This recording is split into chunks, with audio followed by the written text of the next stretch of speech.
Hi friends, నేను మీ నాని ప్రభాకర్. మీరు చూస్తున్నారు టెక్లాజిక్ ఛానల్. ఆల్రెడీ మన ఛానల్లో అండర్ 15,000లో సో ఏ మొబైల్స్ తీసుకోవాలి అనే వీడియోని అయితే రీసెంట్ డేస్లో నేను పోస్ట్ చేస్తాను. ఒకవేళ చూడకపోతే పైన కార్డ్స్లో ఉంటుంది, అక్కడి నుంచి ఆ వీడియో అయితే చూడగలరు. ఈ వీడియోలో మనం అండర్ 25Kలో సో ఏ మొబైల్ తీసుకుంటే బెటర్ అనేది మాట్లాడుకుందాం. ఇక్కడ కూడా నేను సెగ్మెంట్ వైజ్ చెప్తాను, అంటే గేమింగ్ కోసం, performance, multimedia, design, camera.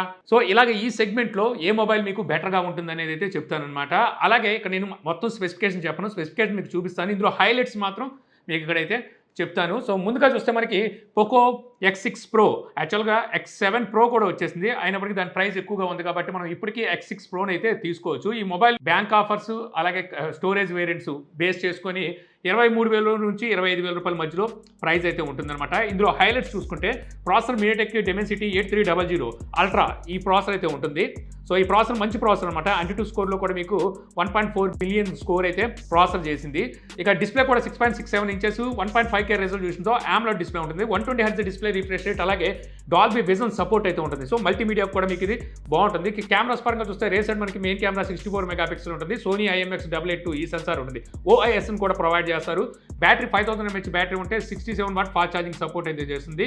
UFS 4.0 అలాగే LPDDR5X ర్యామ్తో ఈ మొబైల్ వస్తుందన్నమాట. ఈ మొబైల్ మీకు మల్టీమీడియా, గేమింగ్ అలాగే మల్టీ టాస్కింగ్కి ఎక్సలెంట్ మొబైల్ అని చెప్పొచ్చు ఈ ప్రైస్లో చూసుకుంటే.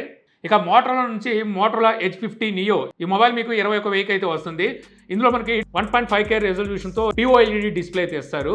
ఇది LTPO డిస్ప్లే. సో మనకి ఈ ప్రైస్ LTPO అనేది అసలు దొరకడమే చాలా కష్టం అనమాట. ఇది మనకి 1 Hz నుంచి 120 Hz వరకు రీఫ్రెష్ రేటు యూజేజ్ని బట్టి మారుతూ ఉంటుంది. ఇక కెమెరా రే సైడ్ మనకి మెయిన్ కెమెరా 50 మెగాపిక్సెల్ ఉంటుంది. Secondary camera ultra wide angle censor 13 megapixel ఇస్తారు అనమాట. 10 మెగాపిక్సెల్ టెలిఫోటో సెన్సార్ ఇస్తారు. ఈ ప్రైస్లో మనకి టెలిఫోటో సెన్సార్ ఇందులో హైలైట్ అని చెప్పొచ్చు. 3x ఆప్టికల్ జూమ్కి అయితే సపోర్ట్ చేస్తుంది. ఇక IP68 రేటింగ్ కూడా ఉంటుందన్నమాట. ఇక సాఫ్ట్వేర్ పరంగా చూస్తే మనకి క్లీన్ ఆండ్రాయిడ్ అయితే ఉంటుంది. అలాగే 5 years వరకు సాఫ్ట్వేర్ అప్డేట్ అయితే ప్రామిస్ చేస్తున్నారు. ఈ మొబైల్ మీకు మీడియా లవర్స్కి, ఫోటోగ్రఫీకి, అలాగే క్లీన్ ఆండ్రాయిడ్ వాడే ఒక మంచి బ్రాండింగ్ మొబైల్ కావాలి అనుకుంటే ఖచ్చితంగా ఇది మీకు మంచి ఆప్షన్ అయితే అవుతుంది. ఇక మరొకటి OnePlus Nord CE4 ఈ మొబైల్ మీకు ఇప్పుడు 21,000 నుంచి 25,000 రూపాయల మధ్యలో అయితే దొరుకుతుందన్నమాట. ఇందులో ప్రాసెసర్ మీకు స్నాప్డ్రాగన్ 7th Generation 3 ఈ ప్రాసెసర్ అయితే ఉంటుంది. ఇది సెమీ ఫ్లాగ్షిప్ ప్రాసెసర్ అని చెప్పొచ్చు. బ్యాటరీ మీకు 5500 mAh battery 100 watt fast charging అయితే సపోర్ట్ చేస్తుంది. సో మీకు ఎక్కువ బ్యాటరీ బ్యాకప్తో పాటు ఫాస్ట్గా ఛార్జ్ అయ్యే అవకాశం కూడా ఉంటుంది. అంటే 50% ఛార్జింగ్ అనేది 10 minutesలోనే ఇది కంప్లీట్ చేయగలదు. ఇక డిస్ప్లే కూడా మీకు 6.74 ఇంచెస్ AMOLED డిస్ప్లే ఉంటుంది. 120 Hz డిస్ప్లే రిఫ్రెష్ రేట్తో వస్తుంది. ఇక ఫాస్ట్ ఛార్జింగ్ OnePlus లాంటి బ్రాండ్ నుంచి మీరు మొబైల్ చూస్తున్నారంటే అక్కడ మీకు ఇది బెస్ట్ ఆప్షన్ అవుతుంది. సో ఇంచుమించు ఇదే ప్రైస్లో మీకు Nord 3 కూడా అయితే ఉంది. సో Nord 3లో చూస్తే మీకు MediaTek Dimensity 9000 ప్రాసెసర్ ఉంటుంది. ఇంకొంచెం దీనికన్నా బెటర్ పర్ఫార్మెన్స్ కావాలంటే ఆ మొబైల్కి వెళ్ళిపోవాలి. ఇక మిగిలిన పరంగా చూస్తే మీకు ఇది బెటర్ ఆప్షన్ అవుతుంది.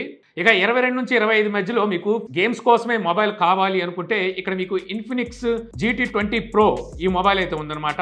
ఇది మనకి గేమ్ మీద ఫోకస్ చేసి తీసుకొచ్చిన మొబైల్.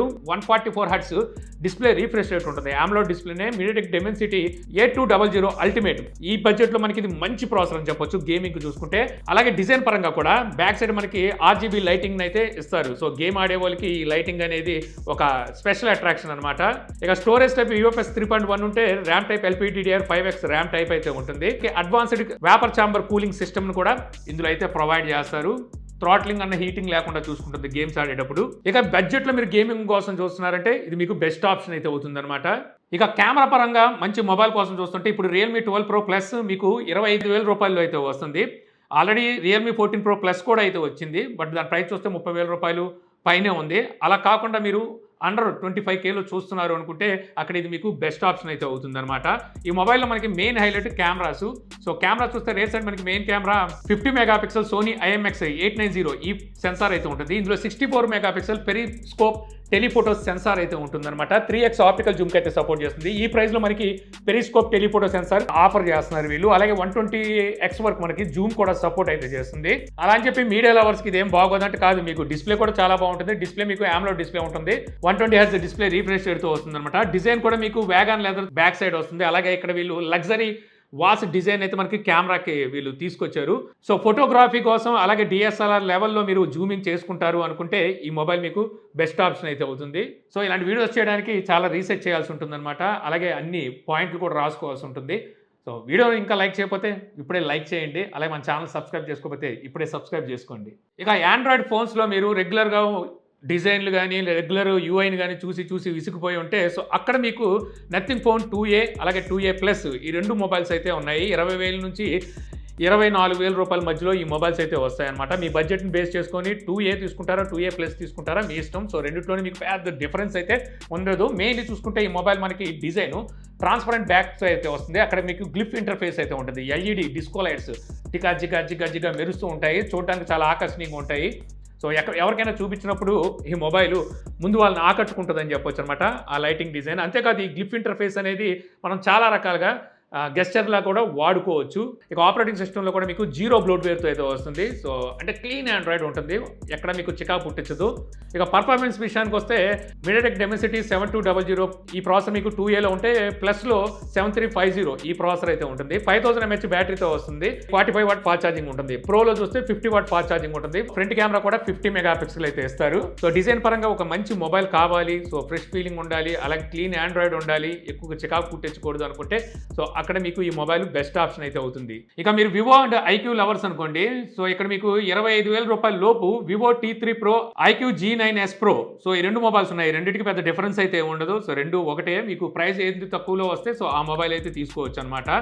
సో ఈ మొబైల్ మనకి హైలైట్స్ ఏంటంటే డిస్ప్లే 6.77 ఇంచెస్ కర్వ్ డిస్ప్లే ఉంటుంది, AMOLED డిస్ప్లే, 1466 బ్రైట్నెస్ నిట్స్ అయితే ఉంటాయి. బ్యాటరీ మీకు 5500 mAh battery, 80 watt fast charging తో అయితే వస్తుంది. స్నాప్డ్రాగన్ 7 Generation 3 ఈ ప్రాసెసర్ ఉంటుంది. పర్ఫార్మెన్స్ పరంగా మల్టీ టాస్కింగ్ కి మీకు ఈ ప్రాసెసర్ బాగుంటుంది, అలాగే గేమ్స్ కూడా ఆడుకోవచ్చు. సో ఈ మొబైల్లో హైలైట్స్ ఏంటంటే మెయిన్ చూసుకుంటే బ్రాండ్ అనమాట, వివో బ్రాండింగ్, అలాగే కర్వ్ డిస్ప్లేతో వస్తుంది, అలాగే స్నాప్డ్రాగన్ 7 Generation 3 ప్రాసెసర్తో వస్తుంది కాబట్టి పర్ఫార్మెన్స్ కెమెరాస్ కూడా మీకు పర్వాలేదు, ఈ ప్రైస్లో చూసుకుంటే బాగానే ఉంటాయి. ఇక ఫైనల్గా ఇదే 25,000 రూపాయల లోపు మీరు ఒక ఫోల్డింగ్ మొబైల్ కోసం చూస్తున్నారంటే, మామూలుగా ఫోల్డింగ్ మొబైల్ అంటే చాలా ప్రైస్లు ఎక్కువగా ఉంటాయి, అలా కాకుండా మీ బడ్జెట్ 25,000, సో అక్కడ మీరు ఫోల్డింగ్ మొబైల్ కావాలి అనుకుంటే అక్కడ టెక్నో ఫాంటమ్ V Flip అయితే వస్తుందన్నమాట.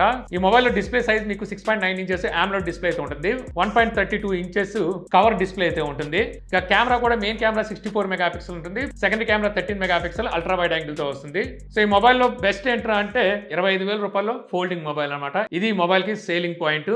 సో నేను చెప్పిన ఈ మొబైల్ ఫోన్స్లో మీరు ఏ మొబైల్ వాడుతున్నారు, ఏ మొబైల్ తీసుకోవడానికి ఇష్టపడతారు అనేది నా కామెంట్ సెక్షన్లో అయితే చెప్పండి. అలాగే ఈ లిస్ట్లో నేను చెప్పని మొబైల్ ఏముంది బెస్ట్ది అండర్ 25,000లో అనేది కూడా నాకు కామెంట్ సెక్షన్లో అయితే చెప్పగలరు. సో ఈ వీడియో మీకు నచ్చింది అనుకుంటున్నాను. వీడియో కనుక మీకు నచ్చితే లైక్ చేయగలరు. యూట్యూబ్లో మన ఛానల్ ఇంకా సబ్స్క్రైబ్ చేసుకోకపోతే ఇలాంటి మరిన్ని వీడియోస్ కోసం మన ఛానల్ని సబ్స్క్రైబ్ చేసుకోవడం మర్చిపోమాకండి. So thank you for watching. Jai Hind.